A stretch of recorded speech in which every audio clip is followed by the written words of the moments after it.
செய்தி சேனலின் புதுவையின் இன்றைய நிகழ்வுகள். புதுச்சேரியில் 3 வாலிபர்கள் வெட்டி படுகொலை செய்யப்பட்ட வழக்கில் பிரபல ரவுடி சத்யா உட்பட 7 பேரை போலீசார் கைது செய்து விசாரணை மேற்கொண்டு வருகின்றனர். புதுச்சேரி ரெயின்போ நகர் 7வது குறுக்கு தெருவில் உள்ள பாழடைந்த வீட்டில் பிரபல தாதா தஸ்தான் மகன் ரிஷி, திடீர் நகரை சேர்ந்த தேவா, ஜே நகரை சேர்ந்த ஆதி ஆகிய 3 இளைஞர்கள் மர்ம நபரால் வெட்டி படுகொலை செய்யப்பட்டனர். இது தொடர்பாக பெரியகடை போலீசார் வழக்கு பதிவு செய்து தனிப்படை அமைத்து விசாரணை மேற்கொண்டனர்.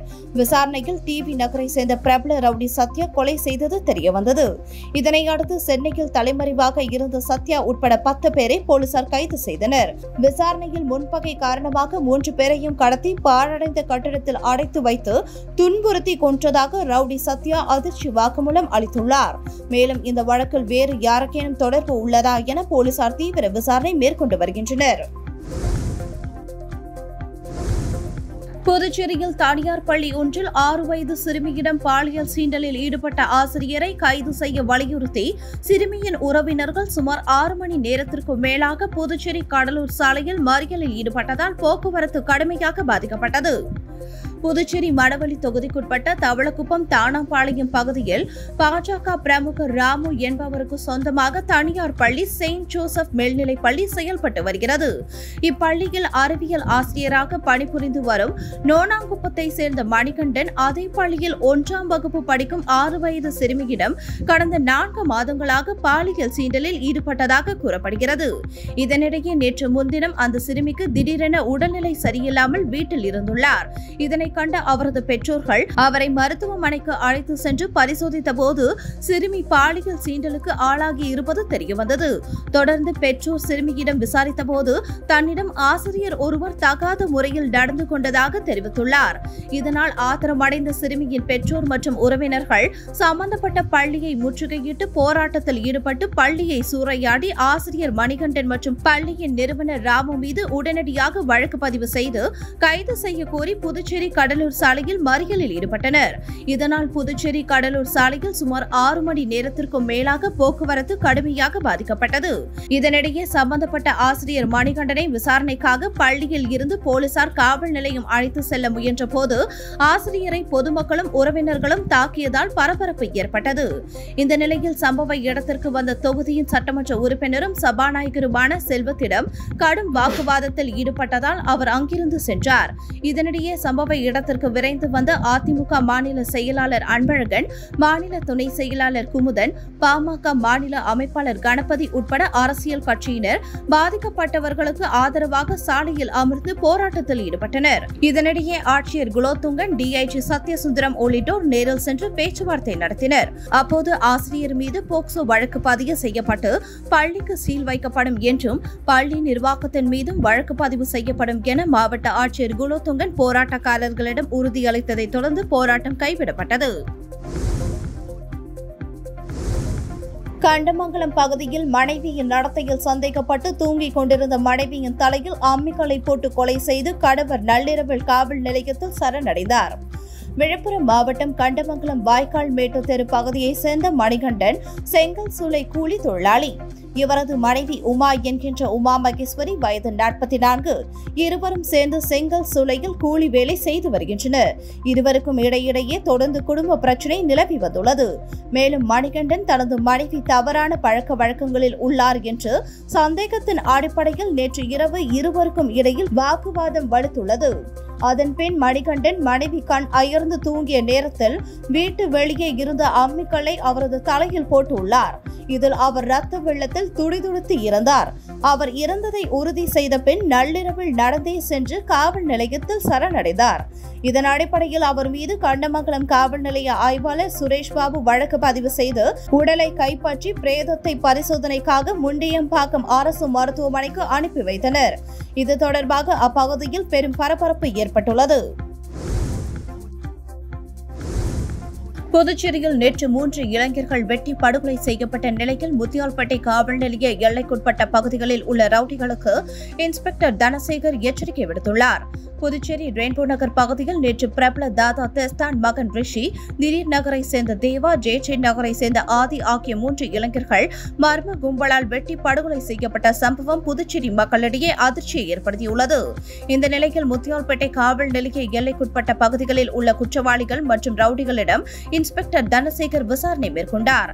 மேலும் மாமூல் வாங்குவது, கட்ட பஞ்சாயத்தில் ஈடுபடுவது உள்ளிட்ட பல்வேறு குற்ற செயல்களில் ஈடுபட்டால் கடும் நடவடிக்கை எடுக்கப்படும் என ரவுடிகளுக்கு இன்ஸ்பெக்டர் தனசேகர் எச்சரிக்கை விடுத்தார். அப்போது சப் இன்ஸ்பெக்டர் சிவபிரகாசம் உட்பட காவலர்கள் உடனிருந்தனர். புதுச்சேரி அருகே மருந்து வாங்கிக் கொண்டு சாலையை கடந்த பெண் மீது அரசு பேருந்து மோதியதில் சம்பவ இடத்திலேயே அப்பெண் உயிரிழந்த சம்பவம் அப்பகுதியில் சோகத்தை ஏற்படுத்தியுள்ளது.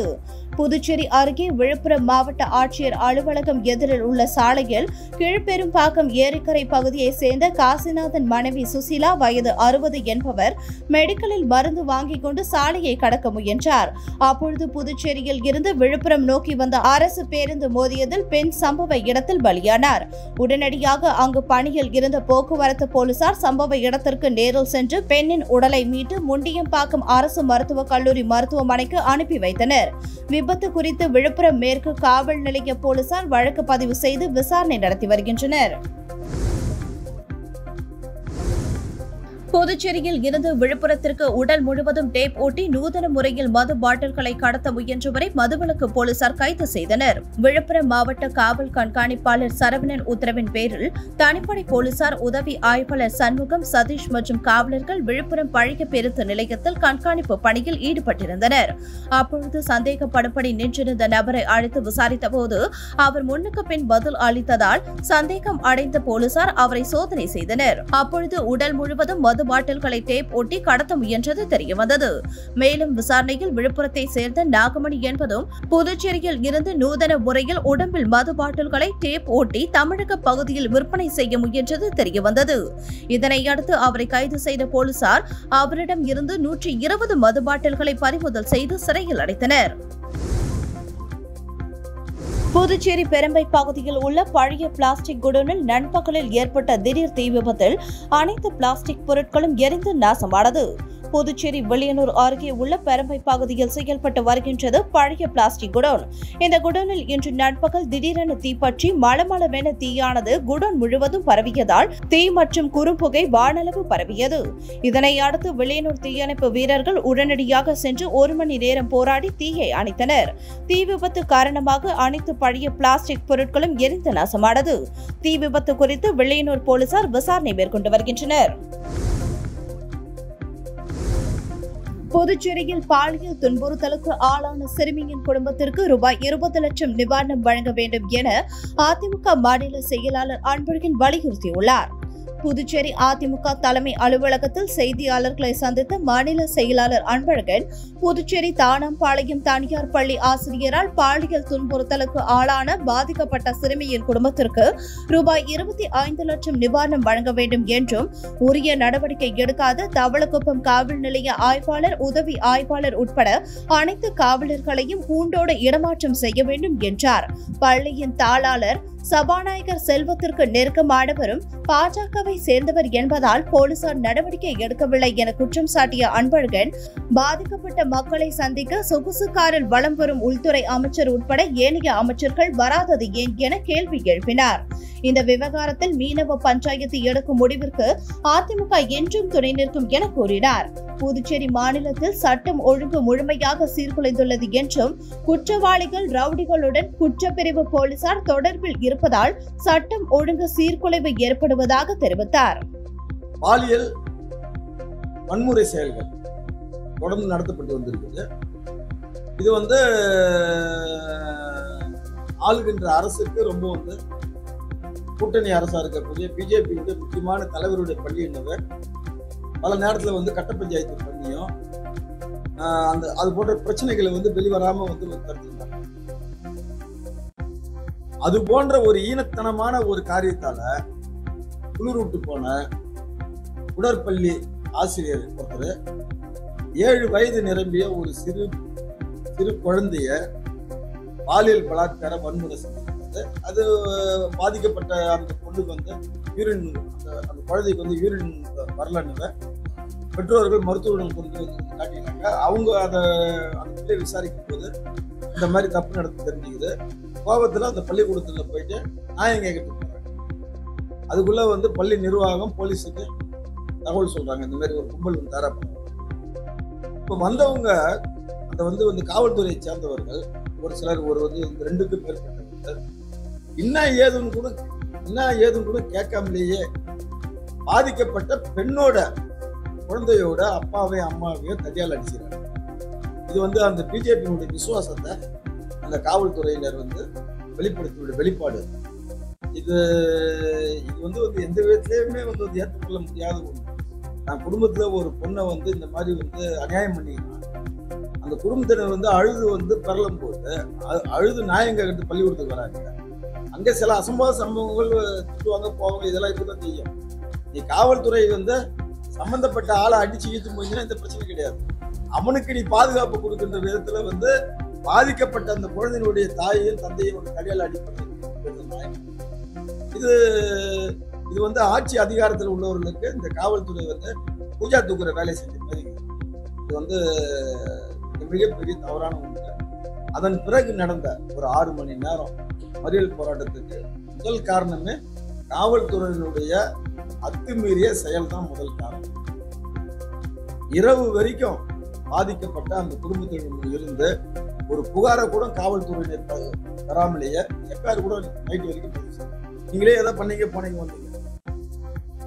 அதாவது வந்து பாதிக்கப்பட்ட குடும்பத்தில் இருக்கிறவங்க உங்களை நம்பி போலீஸ் ஸ்டேஷனுக்கு எப்பாரு நம்பி புகார் கொடுத்து கூட வர முடியாத ஒரு சூழ்நிலை அந்த அளவுக்கு உருவாக்கி போச்சு. கோர்ட்ல தீர்ப்பு சொல்லுவாங்க, நான் கூட பாத்துக்கிறேன். 10 ஆண்டு சிறை தண்டனை, 7 ஆண்டு சிறை தண்டனை, 8 ஆண்டு சிறை தண்டனை. அது என்ன தண்டனைன்னா பொண்டாட்டி மேல சந்தேகப்பட்டு மம்டியால எடுத்து அடிச்சுப்பான் புருஷன், அவனுக்கு தான் தண்டனை. பக்கத்து வீட்டுல திடீர்னு ஒரு சின்ன பிரச்சனை வந்திருக்கா, 2 பேரும் கிறிஸ்தல் ஏதாவது ஒன்று ஆகிடுவான், அவங்களுக்கு தான் தண்டனை. திட்டமிட்டு புதுச்சேரி மாநிலத்துல நடந்து வரக்கூடிய இந்த மாதிரி குற்றங்களுக்கு தண்டனையை பெற்றுக் கொடுப்பதற்கு காவல்துறையிடம் போதிய ஞானம் இல்லை முதல்ல, 2வது போதிய ஈடுபாடும் இல்லை. இதுல நீங்க வந்து ஒரு 10 வருஷமா இந்த மாதிரி பிரச்சனைகளை, பல்வேறு பிரச்சனைகளை இன்னும் தண்டனை வந்து நீதிமன்றத்திடம் இருந்து காவல்துறை பெற்றுக் கொடுக்குறாங்க என்பதை டிஜிபி ஒரு ஆய்வு கூட்டாவே தெரியும். அப்புறம் சட்டம் ஒழுங்கு கெட்டு போச்சுன்னா கெடதான் செய்யும். குற்றம் செய்யறவங்களுக்கு பயம் இல்லை. நான் ஒரு தப்பு பண்றேன்னா தெரிஞ்சு நான் ஒரு தப்பு பண்றேன்னா. ஆதி திராவிடர் நலத்துறை மூலம் தையல் பயிற்சி முடித்த மகளிர்களுக்கு இலவச தையல் இயந்திரத்தை முதல்வர் ரங்கசாமி வழங்கினார். புதுச்சேரி ஆதி திராவிடர் மற்றும் பழங்குடியினர் நலத்துறையின் மூலம் ஆண்டுதோறும் ஆதி திராவிடர் வகுப்பை சேர்ந்த மகளிர்களுக்கு இலவசமாக தையல் பயிற்சி அளிக்கப்பட்டு பயிற்சி காலங்களில் மாதந்தோறும் ரூபாய் 1500 உதவித்தொகை வழங்கப்பட்டு வருகிறது. அதன்படி கடந்த 2023-24 ஆண்டு தையல் பயிற்சி முடித்த 33 மகளிர்களுக்கு இலவச தையல் இயந்திரம் மற்றும் சான்றிதழ்களை முதலமைச்சர் ரங்கசாமி சட்டசபை வளாகத்தில் வழங்கினார். இதில் சபாநாயகர் செல்வம், அமைச்சர் சாய் சரவணன்குமார், ரமேஷ் எம்எல்ஏ, ஆதி திராவிடர் மற்றும் பழங்குடியினர் நலத்துறை இயக்குநர் இளங்கோவன் மற்றும் துறை அதிகாரிகள் உடனிருந்தனர். உளவாய்க்காலில் உள்ள சௌந்தர்யா கார்டன் மற்றும் வெற்றிவேல் நகர் ஆகிய பகுதிகளுக்கு சாலை அமைப்பதற்கான பூமி பூஜையினை அமைச்சர் சரவணன்குமார் தொடங்கி வைத்தார். ஊசுடு தொகுதிக்குட்பட்ட உளவாய்க்காலில் உள்ள சௌந்தர்யா கார்டன் மற்றும் வெற்றிவேல் நகரில் வசிக்கும் மக்கள் தங்கள் பகுதிக்கு சாலை அமைத்து தர வேண்டும் என்று தொகுதியின் சட்டமன்ற உறுப்பினரும் ஆதி திராவிடர் நலத்துறை அமைச்சருமான சரவணன்குமாரிடம் கோரிக்கை வைத்தனர். இதனைத் தொடர்ந்து அமைச்சர் சரவணன்குமார் வெள்ளியனூர் கொம்யூன் பஞ்சாயத்து மூலம் ரூபாய் 43,93,000 மதிப்பீட்டில் சௌந்தர்யா கார்டன் பகுதிக்கும், ரூபாய் 15,84,000 மதிப்பீட்டில் வெற்றிவேல் நகர் பகுதிக்கும் WBM சாலை அமைப்பதற்கான அரசாணை பெற்று இன்று அப்பணிக்கான பூமி பூஜை நிகழ்ச்சியில் அமைச்சர் சரவணன்குமார் கலந்து கொண்டு பூஜை செய்து பணியினை தொடங்கி வைத்தார். இந்நிகழ்ச்சியில் ஆணையர் ரமேஷ், இளநிலை பொறியாளர் பிரதீப் குமார், பாஜக ஊசுடு ஒருங்கிணைப்பாளர் சாய் தியாகராஜன், தொகுதி தலைவர் முத்தாளு முரளி, கட்சி நிர்வாகிகள் முருகவேல், சபரி, கலியமூர்த்தி, மனோகர், ஊசுடு சாலை மற்றும் குடிநீர் பொறுப்பாளர் கருணாகரன், கூட்டணி கட்சி நிர்வாகிகள், பொதுமக்கள் என பலர் கலந்து கொண்டனர். அன்னை இந்திரா நினைவு நகரில் குடிதண்ணீர் கிடைத்திட ரூபாய் 4.50 லட்சம் செலவில் நடைபெறும் பணியை அனிபால் கென்னடி எம்எல்ஏ அவர்கள் நேரில் சென்று ஆய்வு செய்தார். புதுச்சேரி உப்பளம் தொகுதி உட்பட்ட வானரப்பேட்டை பகுதியைச் சேர்ந்த அன்னை இந்திரா நினைவு நகர் பகுதியில் 30 வருடங்களாக குடிதண்ணீர் பிரச்சினை நிலவி வந்தது. அப்பகுதியில் செல்லும் குடிதண்ணீர் குழாய் பழுதடைந்து துருப்பிடித்து தண்ணீர் அழுத்தமே இல்லாமல் இருந்தது. இதுகுறித்து அப்பகுதி மக்கள் திமுக உப்பளம் தொகுதி சட்டமன்ற உறுப்பினர் அனிபால் கென்னடி அவர்களிடம் தெரியப்படுத்தினர். இதனை கவனத்தில் கொண்ட சட்டமன்ற உறுப்பினர் மக்களுக்கு குடிதண்ணீர் கிடைக்க புதுப்பை இணைப்பு பணிகள் மேற்கொள்ள சுமார் ரூபாய் 4.50 லட்சம் செலவில் பூமி பூஜை செய்து தொடங்கி வைத்தார். அப்பணி முடியும் தருவாயில் உள்ள நிலையில் அப்பகுதி சென்று மக்களை நேரில் சந்தித்து பேசி சட்டமன்ற உறுப்பினர் ஆய்வு மேற்கொண்டார். உடன் தொகுதி செயலாளர் சக்திவேல், கிளை செயலாளர்கள் சந்துரு, காளப்பன், ஆறுமுகம், ராகேஷ் ஆகியோர் உடனிருந்தனர். புதுச்சேரியில் குழந்தைகள் மற்றும் மாணவிகளுக்கு பாதுகாப்பு ஏற்படுத்திட வேண்டும் உள்ளிட்ட பல்வேறு கோரிக்கைகளை வலியுறுத்தி கல்வித்துறையை முற்றுகையிட முயன்ற இந்திய மாணவர் சங்கத்தினருக்கும் போலீசாருக்கும் தள்ளுமுள்ளு ஏற்பட்டதால் பரபரப்பு ஏற்பட்டது. புதுச்சேரியில் பாஜக சபாநாயகர் செல்வம் தொகுதியில் அரசு பள்ளி மதில் சுவர் இடிந்து விழுந்து 3 குழந்தைகள் படுகாயம் அடைந்த சம்பவம் மற்றும் 6 வயது சிறுமிக்கு ஆசிரியர் பாலியல் தொந்தரவு அளித்த சம்பவம் புதுச்சேரியில் பெரும் அதிர்வலையை ஏற்படுத்தியுள்ளது. இந்த நிலையில் அரசு பள்ளி கல்லூரிகளின் கட்டிட தன்மையை உடனடியாக ஆய்வு செய்ய வேண்டும், குழந்தைகள் மற்றும் மாணவிகளுக்கு பாதுகாப்பை ஏற்படுத்திட வேண்டும் என்ற கோரிக்கைகளை முன்வைத்து இந்திய மாணவர் சங்கம் சார்பில் கல்வித்துறை அலுவலகத்தை முற்றுகையிட்டு போராட்டம் இன்று நடைபெற்றது. மாநில தலைவர் ஜெயபிரகாஷ் தலைமையில் நடைபெற்ற ஆர்ப்பாட்டத்தில் நிர்வாகிகள் வந்தனா, ஸ்டீபன்ராஜ், அபிஜித், மாநில செயலாளர் பிரவீன்குமார் உட்பட 100க்கும் மேற்பட்டோர் கலந்து கொண்டு புதுச்சேரி அரசை கண்டித்து கண்டன கோஷங்களை எழுப்பினர். அப்பொழுது கல்வித்துறை அலுவலகத்திற்குள் நுழைய முயன்ற இந்திய மாணவர் சங்கத்தினருக்கும் போலீசாருக்கும் கடும் தள்ளுமுள்ளு ஏற்பட்டதால் பரபரப்பு ஏற்பட்டது. இதனைத் தொடர்ந்து செய்தியாளர்களிடம் பேசிய அவர்கள், புதுச்சேரியில் பள்ளி மற்றும் கல்லூரிகளில் கட்டிடத்தின் தரம் என்பது கேள்விக்குள்ளாகி மாணவர்கள் பாதுகாப்பற்ற நிலையில் அச்சத்துடன் தினந்தோறும் கல்வி பயில வேண்டிய சூழ்நிலை ஏற்பட்டுள்ளது என்றும், இதனை பற்றியெல்லாம் புதுச்சேரி அரசும் கல்வித்துறை அமைச்சரும் மற்றும் கல்வித்துறை இயக்குநரும் கவலை கொள்ளாமல் அலட்சியமற்ற தன்மையுடன் செயல்பட்டு வருவதாக குற்றம் சாட்டினர். புதுச்சேரியில் தொடர்ந்து குழந்தைகளுக்கும் மாணவிகளுக்கும் பாதுகாப்பற்ற தன்மை நீடித்து வருகிறது. முத்தியால்பேட்டை சிறுமியின் சம்பவம் நடந்து 1 வருடத்திற்குள் மீண்டும் தனியார் பள்ளி ஒன்றில் 1ஆம் வகுப்பு மாணவிக்கு பாலியல் வன்கொடுமை என்பது ஏற்புடையதல்ல. இவை அனைத்தும் ஒட்டுமொத்தமாக ஆளக்கூடிய அரசாங்கத்தின் தோல்வியையே சுட்டிக்காட்டுகிறது. மாநில அரசு முழுக்க முழுக்க தேசிய கல்விக் கொள்கையை புகுத்த வேண்டும் என RSS வகுப்புவாத கொள்கைகளை மாணவர்கள் மத்தியில் திணிக்க வேண்டும் என்பதில் மட்டும்தான் கவனம் செலுத்தி வருகிறது. அத்தகைய போக்கின் காரணமாக சமீபத்தில் நடந்து முடிந்த மாதிரி பொதுத் தேர்வில் சுமார் 95% மாணவர்கள் தேர்ச்சி பெறவில்லை என்ற செய்தி என்பது மிகவும் அதிர்ச்சிக்குரியது என்றார். காரைக்கால் மீனவர்கள் மீது அத்துமீறி துப்பாக்கி சூடு நடத்திய இலங்கை கடற்படையை கண்டித்து காரைக்காலில் 500க்கும் மேற்பட்ட விசைப்படகுகளில் கருப்பு கொடி கட்டி மீனவர்கள் அரசுக்கு தங்களின் எதிர்ப்பை தெரிவித்தனர். புதுச்சேரி மாநிலம் காரைக்கால் மீனவர்கள் மீது அத்துமீறி இலங்கை கடற்படையினர் துப்பாக்கி சூடு நடத்திய சம்பவத்தை கண்டித்தும், துப்பாக்கி சூட்டில் காயம்பட்டு இலங்கை மருத்துவமனையில் சிகிச்சை பெற்று வரும் 3 மீனவர்களையும் விடுவிக்க வலியுறுத்தியும், மேலும் எல்லை தாண்டி மீன்பிடித்ததாக கூறி இலங்கை அரசால் 40 லட்சம் அபராதம் மற்றும் 9 மாதம் சிறை தண்டனையை விதித்து இலங்கை சிறையில் உள்ள படகு ஓட்டுநரை விடுதலை செய்ய நடவடிக்கை எடுக்காத மத்திய மற்றும் புதுச்சேரி மாநில அரசை கண்டித்து மீனவர்கள் இன்று 5வது நாளாக வேலைநிறுத்த போராட்டத்தில் ஈடுபட்டு வரும் நிலையில் காரைக்கால் மாவட்ட மீனவர்கள் மீன்பிடி துறைமுகத்தில் நிறுத்தி வைக்கப்பட்டுள்ள 500க்கும் மேற்பட்ட படகுகளில் இருந்து தேசிய கொடியை அகற்றி கருப்பு கொடி கட்டி மீன்பிடி துறைமுகத்தில் மீனவர்கள் கண்டன ஆர்ப்பாட்டத்தில் ஈடுபட்டனர். மேலும் தங்களது போராட்டங்களுக்கு அரசு நடவடிக்கை எடுக்கவில்லை என்றால் 2 நாட்களில் ரயில் மறியல் மற்றும் சாலை மறியல் போராட்டத்தில் ஈடுபட உள்ளதாக மீனவர்கள் மத்திய மற்றும் மாநில அரசுகளுக்கு எச்சரிக்கை விடுத்துள்ளனர். புதுச்சேரியில் முதல் முறையாக 10 மற்றும் 12ஆம் வகுப்பு CBSE பொதுத் தேர்வை அரசு பள்ளி மாணவர்கள் ஆர்வமுடன் எழுதினர். புதுவை மாநிலத்தில் உள்ள அனைத்து அரசு பள்ளிகளும் மத்திய அரசின் CBSE பாடத்திட்டத்திற்கு மாற்றப்பட்டுள்ளது. இதனால் புதுவை மாநிலத்தின் புதுச்சேரி, காரைக்கால், மாஹி மற்றும் ஏனாமில் உள்ள அரசு பள்ளி மாணவர்கள் முதல் முறையாக 10 மற்றும் 12ஆம் வகுப்பு CBSE பொதுத் தேர்வு எழுதுகின்றனர்.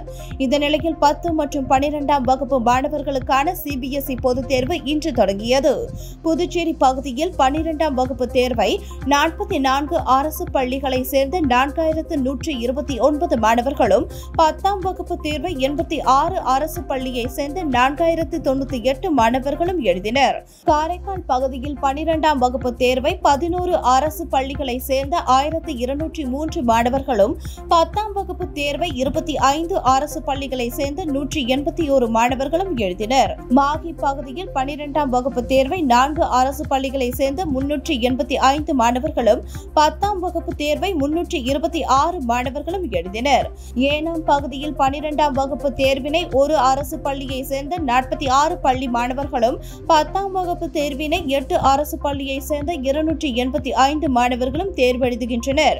மொத்தமாக 10ஆம் வகுப்பு தேர்வை 125 பள்ளிகளை சேர்ந்த 5890 மாணவர்களும் 12ஆம் வகுப்பு தேர்வை 60 அரசு பள்ளிகளை சேர்ந்த 5763 மாணவர்களும் எழுதினர். இதற்காக புதுச்சேரியில் 21, காரைக்காலில் 10, மாகேயில் 3, ஏனாமில் 2 தேர்வு மையங்கள் என மொத்தம் 36 தேர்வு மையங்களில் மாணவர்கள் தேர்வு எழுதினர். ஒவ்வொரு தேர்வு மையத்திற்கும் பாதுகாப்பு ஏற்பாடு மற்றும் தேர்வின் போது தடையின்றி மின்சார சேவை ஆகியன ஏற்பாடு செய்யப்பட்டன. தேர்வர்கள் எவரும் அலைபேசி மற்றும் எந்தவொரு தகவல் தொடர்பு சாதனங்களையும் எடுத்து வர தடை செய்யப்பட்டது. ஹால் டிக்கெட் எடுத்து வராத மாணவர்கள் தேர்வு எழுத அனுமதிக்கப்படவில்லை. இதனால் அந்த மாணவர்களின் பெற்றோர் வீட்டிற்கு சென்று ஹால் டிக்கெட் எடுத்து வந்த பிறகே அனுமதிக்கப்பட்டனர். மாணவர்களிடம் எலக்ட்ரானிக் கருவிகள் ஏதும் உள்ளதா என சோதனையும் நடந்தது. உழவர்கரை நகராட்சி சார்பில் நாளை வீட்டு வரி செலுத்தும் சிறப்பு முகாம் நடைபெற உள்ளதாக அதன் ஆணையர் சுரேஷ்ராஜ் தெரிவித்துள்ளார். உழவர்கரை நகராட்சி ஆணையர் சுரேஷ்ராஜ் வெளியிட்டுள்ள செய்திக்குறிப்பில், உழவர்கரை நகராட்சியானது வீட்டு வரி, சொத்து வரி மற்றும் சேவை வரி செலுத்துவோரின் நலன் கருதி நாளை பாக்கமுடியான்பட்டு அரசு ஆரம்ப பள்ளி மற்றும் தட்டாஞ்சாவடி விவிபி நகர் வீட்டு வரி வசூல் மையத்தில் வீட்டு வரி மற்றும் சேவை வரி வசூல் சிறப்பு முகாம் காலை 9 மணி முதல் மாலை 5 மணி வரை இடைவிடாது நடைபெற உள்ளது. எனவே இந்த வாய்ப்பினை பயன்படுத்தி பாக்கமுடியான்பட்டு, அசோக் நகர், ராஜாஜி நகர், வினோபா நகர், தட்டாஞ்சாவடி மற்றும் இதர வார்டுகள் உள்ள வீட்டு வரி மற்றும் சேவை வரி நிலுவைதாரர்கள் 2024-25 ஆண்டு வரையிலான காலத்திற்கு வீட்டு வரி, சொத்து வரி மற்றும் சேவை வரியை செலுத்தலாம் என்றும் இணையதளம் மூலம் கட்டணம் செலுத்தலாம் என குறிப்பிடப்பட்டுள்ளது. தமிழ்நாடு தவ்ஹீத் ஜமாத் சார்பில் நடைபெற்ற ரத்த தான முகாமில் 50க்கும் மேற்பட்டோர் கலந்து கொண்டு ரத்த தானம் செய்தனர். தமிழ்நாடு தவ்ஹீத் ஜமாத் புதுச்சேரி மாவட்டம் சுல்தான்பேட்டை ARR நகர் கிளை மற்றும் ஜிக்மர் அரசு மருத்துவமனை இணைந்து மாபெரும் ரத்த தான முகாம் வில்லியனூர் சுல்தான்பேட்டை பகுதியில் இன்று நடைபெற்றது. மாவட்ட மருத்துவ அணி செயலாளர் அஹ்மத் உசேன் கலந்து கொண்டு நிகழ்ச்சியை துவக்கி வைத்தார். மேலும் புதுச்சேரி மாவட்ட துணைத் தலைவர் ஹனீப் மற்றும் மாவட்ட செயலாளர் ஷாகுல் ஹமீத், கிளை தலைவர் ஃபரூக், கிளை செயலாளர் உமர் சிராஜுதீன், கிளை பொருளாளர் தாஜுதீன், துணைத் தலைவர் நஜ்முல் ஆலம், துணை செயலாளர் பாட்ஷா, மருத்துவர் அணி செயலாளர் முகமது பாபு, மாணவரணி செயலாளர் பாசில், தொண்டரணி செயலாளர் ஜான் பாட்ஷா, வர்த்தகரணி செயலாளர் அகமது அலி ஆகியோர் ரத்த தானம் குறித்த விழிப்புணர்வை மக்களுக்கு எடுத்துக் கூறினர். இதில் 50க்கும் மேற்பட்ட ரத்த கொடையாளர்கள் கலந்து கொண்டு ரத்த தானம் செய்தனர். இத்துடன் சக்தி சேனலின் புதுவையின் இன்றைய நிகழ்வுகள் முடிவடைகின்றன. வணக்கம். உங்கள் சக்தி சேனலின் புதுவையின் அன்றாட நிகழ்வுகளை உடனுக்குடன் தெரிந்து கொள்ள சக்தி சேனல் புதுச்சேரி யூடியூப் சேனலை சப்ஸ்கிரைப் செய்து கொள்ளுங்கள். மறக்காமல் பெல் பட்டனையும் கிளிக் பண்ணுங்க. ஷேர் பண்ணுங்க, லைக் பண்ணுங்க. உங்கள் சக்தி சேனல்.